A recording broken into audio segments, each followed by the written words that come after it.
Amém. Bom dia, Shabbat Shalom, gente. Eu vou ler 2 Samuel de 8 a 10 e Salmo 72.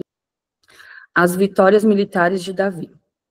Depois disso, Davi derrotou os filisteus, subjugou-os e tirou do controle deles Meteg e Amá. Davi derrotou também os moabitas. Ele os fez deitar-se no chão e mandou que os medissem com uma corda.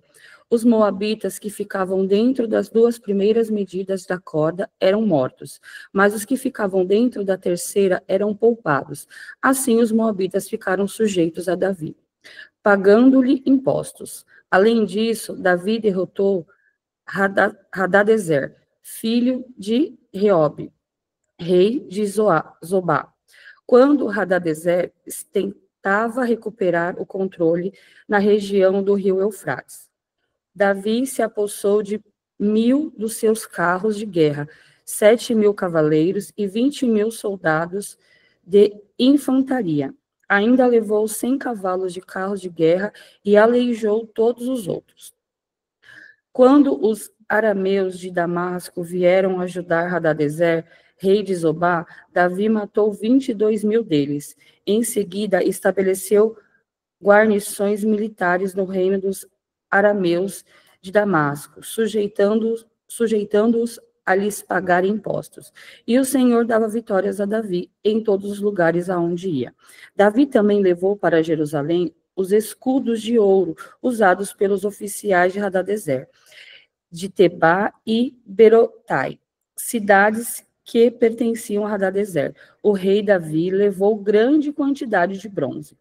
Quando Tou, rei de Ramate, soube que Davi tinha derrotado todo o exército de Hadadezer, enviou seu filho Jorão ao rei Davi para saudá-lo e parabenizá-lo por sua vitória na batalha contra Hadadezer, que tinha estado em guerra contra Tou. E com Jorão mandou todo tipo de utensílios de prata, de ouro e de bronze. O rei Davi consagrou esses utensílios ao Senhor, como fizera com a prata e com o ouro tomados de todas as nações que havia subjugado, Edom e Moabe, os moabitas e os filisteus e Amaleque. Também consagrou os bens tomados de Hadadezer, filho de Reobe, rei de Zobá. Davi ficou ainda mais famoso ao retornar da batalha em que matou 18.000 edomitas no Vale do Sal. Ele estabeleceu guarnições militares por todo o território de Edom, sujeitando todos os edomitas. O Senhor dava vitórias a Davi em todos os lugares aonde ia. Os oficiais de Davi. Davi reinou sobre todo Israel, administrando o direito e a justiça a todo o seu povo. Joabe, filho de Zeruia, era comandante do exército. Josafá, filho de Ailude, era o arquivista real. Zadok, filho de Aitube, e Aimeleque, filho de Abiatar, eram sacerdotes. Seraias era secretário. Benaia, filho de Joiada, comandava os queretitas e os peletitas, e os filhos de Davi eram sacerdotes. Davi e Mefibosete. Certa ocasião, Davi perguntou: resta ainda alguém da família de Saul a quem eu possa mostrar lealdade por causa de minha amizade com Jonatas? Então chamaram Ziba, um dos servos de Saul, para apresentar-se a Davi, e o rei perguntou: você é Ziba? Sou teu servo, respondeu ele. Perguntou-lhe Davi: resta ainda alguém da família de Saul a quem eu possa mostrar a lealdade de Deus? Respondeu Ziba: ainda há um filho de Jonatas, aleijado dos pés. Onde está ele? Perguntou o rei. Ziba respondeu: na casa de Maquir, filho de Amiel, em Lodebar. Então o rei Davi mandou trazê-lo de Lodebar. Quando Mefibosete, filho de Jonatas e neto de Saul, compareceu diante de Davi, prostrou-se com o rosto em terra. Mefibosete? Perguntou Davi. Ele respondeu: sim, sou teu servo. Não tenha medo, disse-lhe Davi, pois é certo que eu o trarei com bondade, contratarei com bondade por causa da minha amizade com Jonatas, seu pai. Vou devolver-lhe todas as terras que pertenciam ao seu avô Saul, e você comerá sempre à minha mesa. Mefibosete prostrou-se e disse: quem é o teu servo para que te preocupes com um cão morto como eu?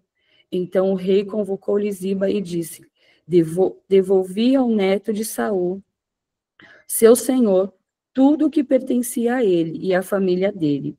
Você, seus filhos e seus servos cultivarão a terra para ele. Você trará a colheita para que haja provisões na casa do neto do seu senhor. Mas Mefibosete comerá sempre à minha mesa. Ziba tinha 15 filhos e 20 servos. Então Ziba disse ao rei: o teu servo fará tudo o que o rei, meu senhor, ordenou. Assim Mefibosete passou a comer na mesa de Davi, como se fosse um dos seus filhos. Mefibosete tinha um filho ainda jovem chamado Mica, e todos os que moravam na casa de Ziba tornaram-se servos de Mefibosete. Então Mefibosete, que era aleijado dos pés, foi morar em Jerusalém, pois passou a comer sempre à mesa do rei. Capítulo 10. A guerra contra os amonitas. Algum tempo depois, o rei dos amonitas morreu, e seu filho Hanum foi o seu sucessor. Davi pensou: serei bondoso com Hanum, filho de Naás, como seu pai foi bondoso comigo. Então Davi enviou uma delegação para transmitir a Hanum seu pesar pela morte do pai dele. Mas, quando os mensageiros de Davi chegaram à terra dos amonitas, os líderes amonitas disseram a Hanum: seu senhor, achas que Davi está honrando teu pai ao entrar mensageiros para expressar condolências? Não é nada disso. Davi os enviou como espiões para examinarem a cidade, a fim de destruí-la. Então Hanun prendeu os mensageiros de Davi, rapou metade da barba de cada um, cortou metade de suas roupas até as nádegas e os mandou embora. Quando Davi soube disso, enviou um mensageiro ao encontro deles, pois havia sido profundamente humilhados, e lhes mandou dizer: fiquem em Jericó até que a barba cresça, e então voltem para casa. Vendo que tinham atraído sobre si ódios de Davi, os amonitas contrataram 20.000 soldados de infantaria dos arameus, de Bet-Reob e de Zobá, 1.000 homens do rei de Maaca e 12.000 dos homens de Tobi. Ao saber disso, Davi ordenou a Joabe que marcasse com todo o exército. Os amonitas saíram e se puseram em posição em combate à entrada da cidade, e os amorreus de Zobá, e Reob, e os homens de Tobi e de Maaca, posicionaram-se em campo aberto. Vendo Joabe que estava cercado pelas linhas de combate, escolheu alguns dos melhores soldados de Israel e os posicionou contra os arameus, pôs o restante dos homens sob o comando de seu irmão, Abissai, e o posicionou contra os amonitas. E Joabe disse a Abissai: se os arameus forem fortes demais para mim, venha me ajudar, mas se os amonitas forem fortes demais para você, eu irei ajudá-lo. Seja forte e lutemos com bravura pelo nosso povo e pelas cidades do nosso Deus. E que o Senhor faça o que for de sua vontade. Então Joabe e seus soldados avançaram contra os arameus, que fugiram dele. Quando os amonitas viram que os arameus estavam fugindo de Joabe, também fugiram de seu irmão Abissai e entraram na cidade. Assim Joabe parou a batalha contra os amonitas e voltou para Jerusalém. Vendo-se derrotados por Israel, os arameus tornaram a agrupar-se. Hadadezer mandou trazer os arameus que viviam do outro lado do Eufrates. Estes chegaram a Relã, tendo à frente Soboque, comandante do exército de Hadadezer. Informando disso, Davi reuniu todo o Israel, atravessou o Jordão e chegou a Elã. Os arameus estavam em posição de combate para enfrentá-lo, mas acabaram fugindo de diante de Israel. E Davi matou 700 condutores de carros de guerra e 40.000 soldados de infantaria dos arameus. Soboque, o comandante do exército, também foi ferido e morreu ali mesmo, quando todos os reis vassalos de Hadadezer viram que tinham sido derrotados por Israel. Fizeram a paz com os israelitas e sujeitaram-se a eles, e os arameus ficaram com medo de voltar a ajudar os amonitas. Até aqui. Vamos para o Salmo 73. Salmos de Salomão. Reveste a tua justiça, ó Rei, ó Deus, e da tua retidão o filho do rei, para que julgue com retidão e com justiça os teus que sofrem opressão. Que os montes tragam prosperidade ao povo, e as colinas o fruto da justiça. Defenda ele os oprimidos no meio do povo, e liberte os filhos dos pobres, esmague ele o opressor. Que ele perdure com o sol e como a lua por todas as gerações. Seja ele como chuva sobre uma lavoura ceifada, como aguaceiros que regam a terra. Floresçam os justos nos dias do rei, e haja grande prosperidade enquanto dura a lua. Governe ele de mar a mar, e desde o rio Eufrates até os confins da terra. Incline-se diante dele as tribos do deserto, e os seus inimigos lambam o pó. Que os reis de Tarsis e das regiões litorâneas lhe tragam tributo, os reis de Sabá e de Seba lhe ofereçam presentes. Incline-se diante dele todos os reis e sirvam-nos todas as nações, pois ele libera os pobres que pedem socorro, os oprimidos que não têm quem os ajude. Ele se compadece dos fracos e dos pobres e os salva da morte. Ele os resgata da opressão e da violência, pois os seus olhos, a vida deles é preciosa. Tenha ao rei vida longa, receba ele o ouro de Sabá, que se ore por ele continuamente, e todo dia se invoque bênçãos sobre ele. Haja fartura e trigo por toda a terra, ondulando no alto dos montes, floresçam os seus frutos como os do Líbano, e cresçam as cidades como as plantas no campo. Permaneça para sempre o seu nome, e dure a sua fama enquanto o sol brilhar. Sejam abençoados todas as nações por meio dele, e que elas o chamem bendito. Bendito seja o Senhor Deus, o Deus de Israel, o único que realiza feitos maravilhosos. Bendito seja o seu glorioso nome para sempre. Encha-se toda a terra da sua glória. Amém e amém. Encerram-se aqui as orações de Davi, filho de Jessé. Amém. Amém, glória a Deus. Obrigada, Tatá, querida. Tatá esteve na imersão também, né, Tatá? Foi tão bom. Demais.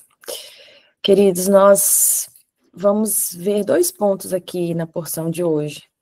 A primeira, em 2 Samuel 9, a gente tem uma lembrança da promessa que Davi fez a Jonatas. Jonatas era filho de Saul, e ele era amicíssimo de Davi. A palavra fala que Jonatas amava Davi e Davi amava Jonatas. Eles tinham uma amizade de aliança mesmo, né? E na época em que Davi fugia de Saul, Jonatas pediu para ele prometer que ele seria bom com a sua descendência. E Davi faz essa aliança com ele. E depois que Jonatas e Saul morreram, né, passou um tempo, a gente vê que no capítulo 8, Davi venceu muitas nações.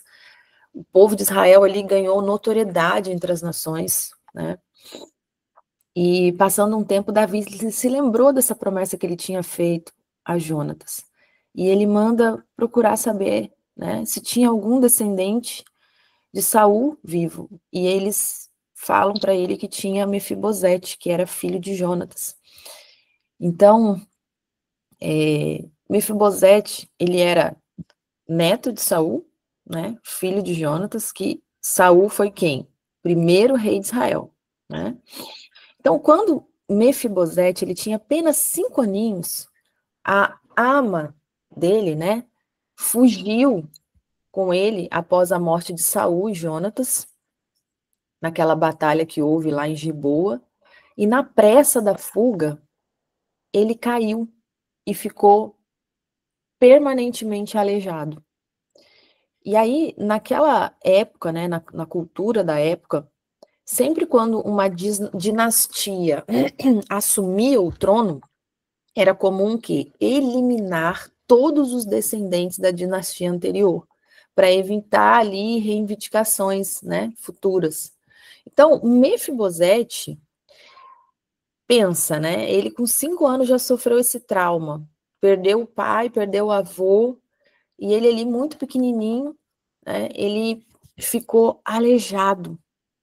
E ele vivia escondido na terra de Lodebar. O que significa Lodebar em hebraico? Lugar sem pasto, ou terra de nada. E ele temia pela sua vida ali, né? Por isso que quando ele chega diante de Saul, diante de Davi, que levam ele diante de Davi, ele está com medo, né? Ele temia pela sua vida. E Davi vai dizer para ele assim, ó, não temas, porque de certo usarei contigo de bondade, por amor de Jonatas, teu pai, e te restituirei todas as terras de Saul, teu pai, e tu sempre comerás a minha mesa. Olha que tremendo, que extraordinário, né? As primeiras palavras de Davi foi para ele, né? Muito significativa, não temas. Essa expressão, né? Frequentemente a gente vê quando Deus manda ali seus mensageiros se aproximar de alguém, ou quando ele vai falar com alguém, né? Ele sempre fala, não temas, é um convite de confiança diante daquilo que parece ameaçador, né? E Mefibosete, ele tinha motivos ali para temer, né? E a condição física dele, um aleijado, tornava ele vulnerável também.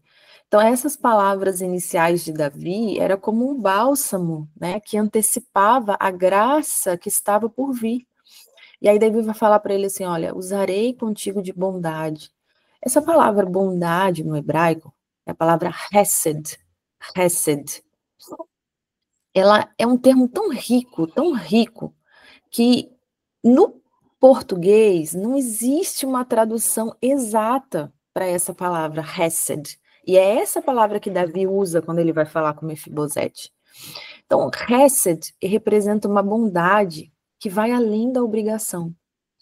É uma lealdade pactual, é uma misericórdia, é um amor constante. Entende? Então, esse é um dos atributos de Deus. Esse é um dos atributos de Deus. Então, Davi, ele não estava sendo apenas gentil, mas ele estava demonstrando uma bondade de aliança, que reflete aqui o próprio caráter de Deus. Hesed é a mesma, né? É a mesma bondade que Yeshua demonstra para conosco. E aí Davi continua dizendo, né? Por amor de Jonatas. Então, a bondade que ele demonstra sobre Mefibosete não é baseada nos méritos de Mefibosete, mas era no pacto que Davi tinha feito com seu pai, com Jonatas. Então, da mesma forma, a bondade que a gente recebe do Messias não é baseado nos nossos méritos, mas no pacto eterno estabelecido por Deus.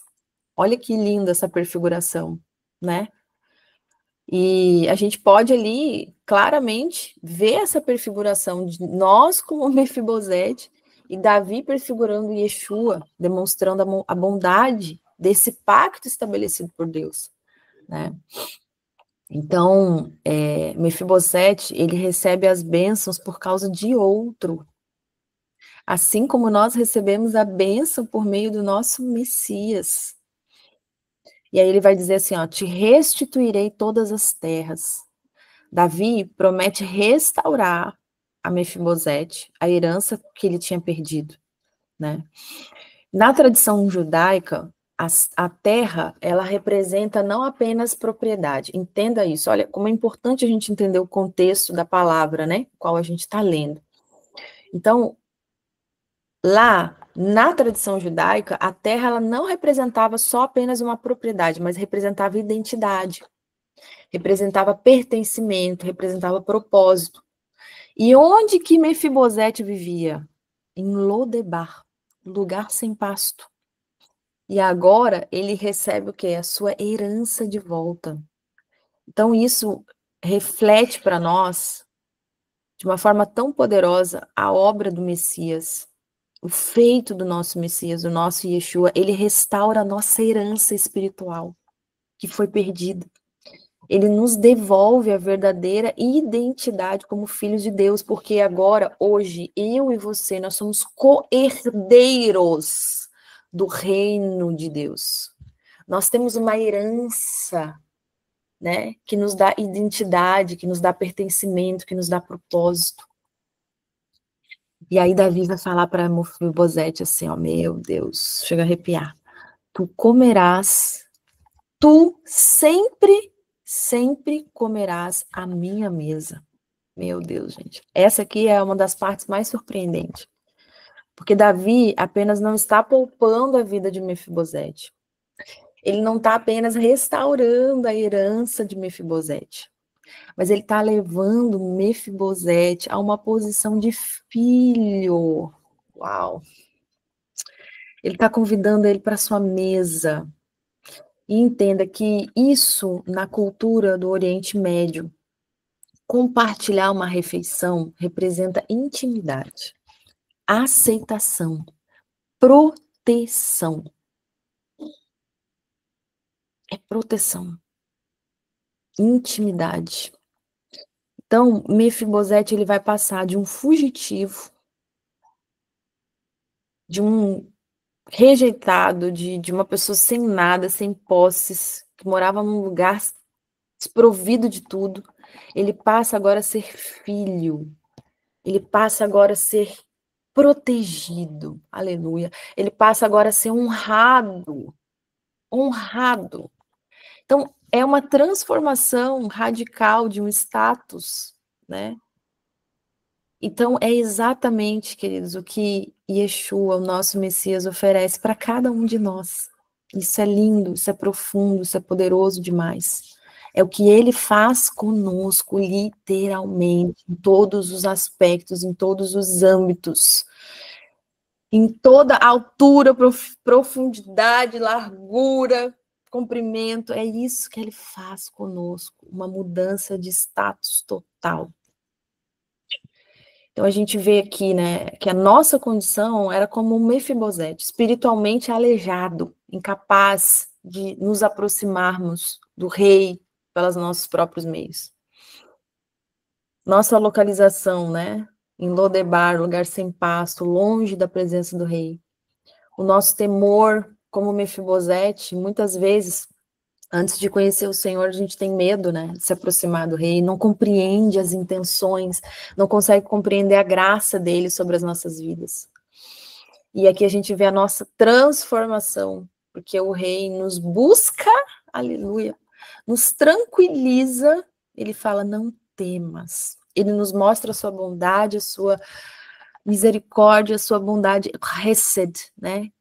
O Hesed, que é uma bondade muito mais complexa, maravilhosa do que a gente consegue entender. E é uma bondade imerecida, né?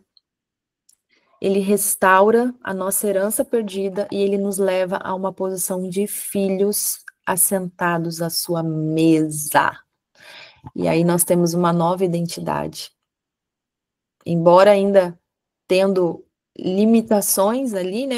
Mefibosete era aleijado, né? Mas ele foi aceito e amado à mesa do rei. Assim nós somos aceitos, queridos, mesmo com as nossas limitações, com aquilo que muitas vezes nós temos, né, ainda de limitações, mas nós somos aceitos, nós somos amados e somos convidados a sentar à mesa do rei. Aleluia. Oh, glória. Queria falar, queridos, segundo ponto, bem rapidamente. Eu já vou passar para nossa querida mestre para entregar a porção do homem de hoje. Mas no capítulo 10 tem algo muito interessante que acontece. A gente vê que no capítulo 10, como mal entendidos, desconfianças, interpretações distorcidas pode transformar uma oferta de paz,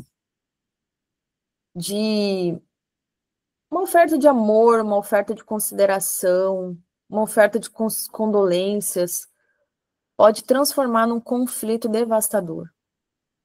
Isso aqui é muito importante, queridos, porque hoje em dia acontece demais isso. O que está em 2 Samuel 10 é muito importante para nós nesta manhã. Que o Senhor ministre o teu coração, abra os teus olhos e alinhe a tua mente, o teu coração.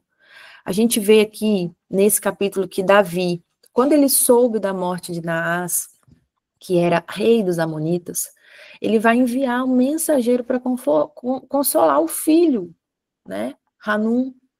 E aí ele vai dizer assim, ó, usarei de benevolência para com Hanum, filho de Naás, como seu pai usou de benevolência para comigo. Era um gesto diplomático, genuíno, era um gesto que Davi estava tendo, motivado por gratidão, né, por alguma bondade que esse rei, Naás, tinha demonstrado para com ele. Mas o filho dele, né, os príncipes dos Amonitas ali, interpretaram erroneamente as intenções de Davi. E aí ele vai dizer assim, ó, porém os príncipes dos filhos... Obrigada, meu amor. Ó, Israel, gente. Israel trouxe aqui o whey para mim, ó. Aleluia, glória a Deus, gente, ele me alimenta, tá? Porque às vezes eu esqueço de comer, ele me alimenta. Glória a Deus. Pausa para um glória, amém? Continuamos, então, seguimos. Então, gente, concentra aqui que isso aqui é importante. Aí, o que eles vão falar? Aqui, ó. O que a palavra fala para nós? Porém, os príncipes dos filhos de Amon disseram a Naum, que era seu senhor. Ele fala assim, ó, pensas que Davi quer honrar o teu pai aos teus olhos, enviando consoladores? Não te enviou Davi os seus servos para reconhecer essa cidade, né? Tipo assim, para espionar essa cidade, né? E para espiarem e para a transtornarem. E aí, baseado nessa interpretação, o que Hanum vai fazer? Ele raspa, né, metade da barba dos mensageiros, ele corta as vestes pela metade, expondo suas partes íntimas, e ele envia os mensageiros de Davi de volta em completa humilhação. Então, esse ato aqui não foi apenas uma ofensa pessoal aos mensageiros, mas foi uma afronta grave, diplomática a Davi e à nação de Israel. E o resultado foi o quê, gente? Uma guerra, uma baita guerra devastadora que custou a vida de muita gente, que culminou na derrota desses que interpretaram mal Davi. Todos foram derrotados, né? E os seus aliados sírios também, ou seja, ainda espirrou para outra nação, né? Então, a gente vê que acontece muito isso, queridos, por uma questão de comunicação, né? Eu sempre falo, a comunicação ela é estratégia de guerra e a gente precisa limpar os nossos filtros. A gente precisa ter cuidado como a gente está recebendo uma mensagem. Porque às vezes você está recebendo uma mensagem de paz, de amor, de cuidado. Principalmente isso acontece no momento da exortação, no momento da disciplina, né? Muitas vezes o líder está ali disciplinando com amor, com as melhores das intenções, de querer ver a pessoa crescer, de querer ver a pessoa prosperar. E a pessoa ela está recebendo aquilo ali de uma forma totalmente equivocada. Ela está recebendo aquilo ali com insegurança, com desconfiança. Ela está recebendo ali com uma mentalidade, né, totalmente poluída. e ela distorce aquilo que ela está ouvindo. Gente, isso é terrível.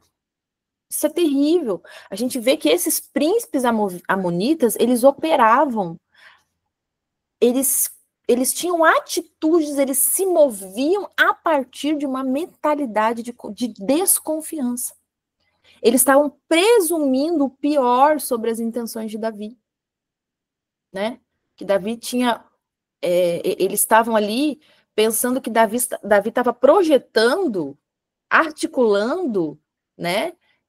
Espiar a terra ali para acabar com eles, né? Então, essa desconfiança deles impediu eles de ver a possibilidade de um gesto genuíno, verdadeiro de Davi. E aí o que acontece? Isso aqui acontece demais também, gente. A influência dos conselheiros, né? As influências. Quem é que está te aconselhando? Quem é que está aqui no seu ouvido, ó? Te impulsionando a ter uma mentalidade assim. Uma mentalidade distorcida, poluída, contaminada. Por quê?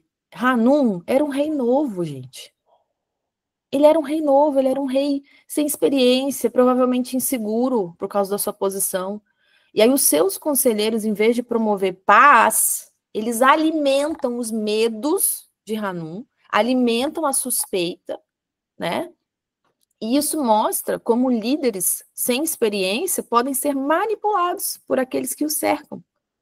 Líderes que não são posicionados, que não têm ali um caráter bem alinhado, definido, ele pode ser manipulado, né? Principalmente quando ele está precisando de experiência ou de discernimento. Olha que terrível. E aí a gente vê que uma vez que inicia, a gente vê uma espiral aqui, né, de conflito. Quando inicia essa espiral de hostilidade, que parte deles, dos amonitas, né, ela rapidamente ela vai escalar para algo sem controle. Olha que terrível, gente.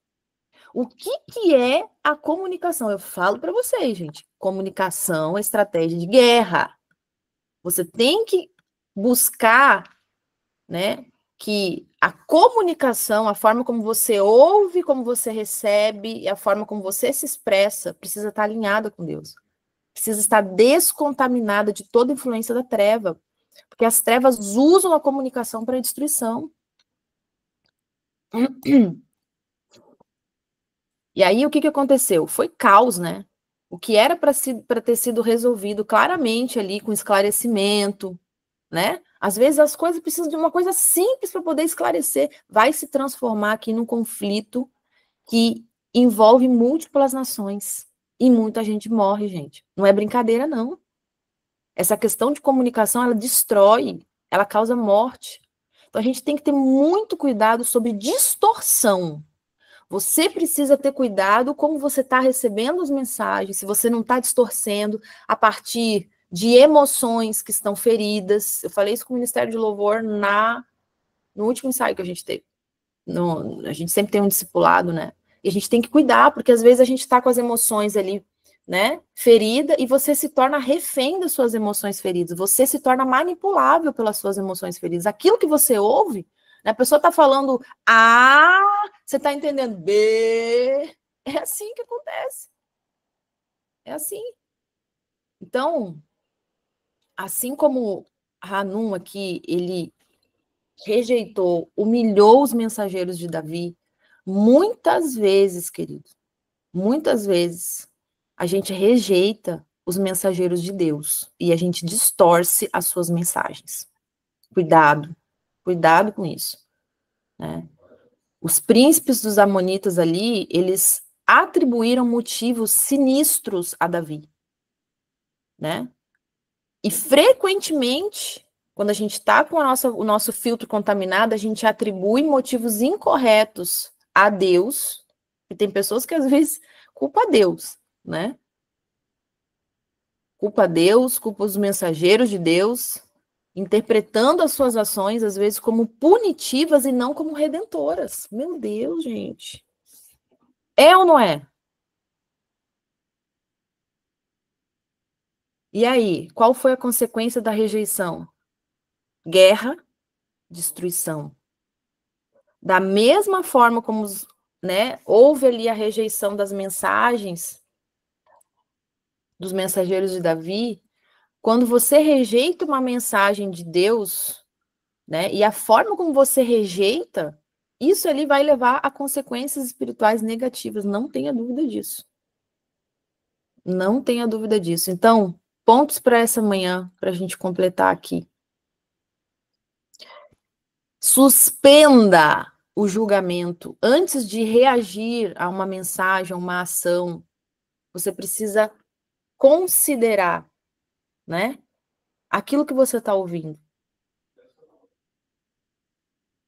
Considere especialmente interpretações positivas. Antes de você considerar algo negativo, considere aquilo que é positivo primeiro, analisa, pensa, suspende o julgamento, verifica as intenções. Quando tem dúvida sobre a intenção de alguém, é melhor buscar o esclarecimento do que você presumir o pior. Se você não tem a certeza da intenção da pessoa, busque esclarecer. Não vai pensar o pior antes. Não vai presumir o pior. Busca esclarecer, porque às vezes é um esclarecimento que resolve tudo, que alinha tudo. Considere as suas fontes de conselho. Quem é que está te aconselhando? Cuidado, avalie de forma cuidadosa as pessoas que você está ouvindo, que estão te dando conselho. Porque os conselheiros, eles podem ter os seus próprios preconceitos. Entende? Seus próprios julgamentos. Então, o orgulho de Hanun aqui impediu ele de considerar, né, que poderia estar errado. Ele não se permitiu ter a possibilidade de que ele estava errado. Ele foi até o final, naquele pensamento dele ali, e o orgulho dele não deixou ele ver que ele poderia ter considerado errado, e isso resultou a consequências devastadoras, como a gente viu. Né? Então, valorize uma comunicação clara, valorize uma comunicação clara. Muitos conflitos, eles poderiam ser evitados com uma comunicação clara e com uma verificação de entendimento, em nome de Yeshua HaMashiach. Declaro isso sobre a tua vida hoje, que toda distorção no teu filtro de comunicação seja removido hoje, que você passe a ouvir com mais cuidado as coisas, analisando, né, tendo cuidado de não julgar e também cuidado ao falar. Comunicação, queridos, é estratégia de guerra, tá? Se cerque de pessoas que promovam a paz, não o conflito. Se cerque de pessoas que buscam a paz. Seus conselheiros precisam ser pessoas, homens e mulheres de Deus, com caráter de Deus. Tá? Reconheça que às vezes a sua primeira interpretação pode estar errada. Se permita isso. Não seja como um tolo, né? Não seja como um tolo, mas seja um sábio. Esteja aberto a considerar que a sua primeira interpretação possa estar errada. E em vez de reagir imediatamente, busque entender melhor. Amém?